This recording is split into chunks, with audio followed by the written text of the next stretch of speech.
लोक न्यूज मराठी, आवाज लोकशाहीचा।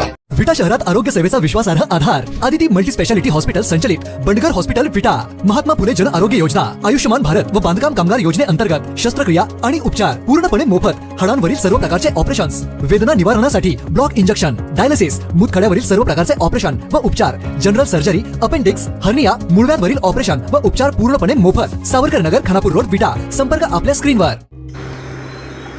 सांगली जिल्ह्यातील खानापूर तालुक्यातून एक महत्त्वाची बातमी समोर आली आहे। कामगार नेते आणि बहुजन समाजाचे नेते संदीप पाटोळे यांना जिवे मारण्याची धमकी दिल्याप्रकरणी शीतल गायकवाड आणि अनिल गायकवाड उर्फ बंटी बबली आणि त्यांच्या साथीदारांविरोधात कारवाईची मागणी करण्यात आली आहे। या प्रकरणी 1 एप्रिल 2026 रोजी ईश्वरपूर पोलीस ठाण्यात अॅट्रॉसिटी कायद्याअंतर्गत गुन्हा दाखल करण्यात आला आहे। मात्र अद्याप आरोपींना अटक न झाल्यामुळे संताप व्यक्त करण्यात येत आहे।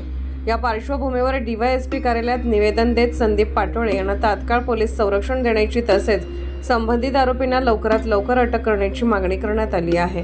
यासोबतच आरोपीच्या मालमत्तेची आणि अवैध धंद्याची चौकशी करण्याची मागणीही करण्यात आली आहे।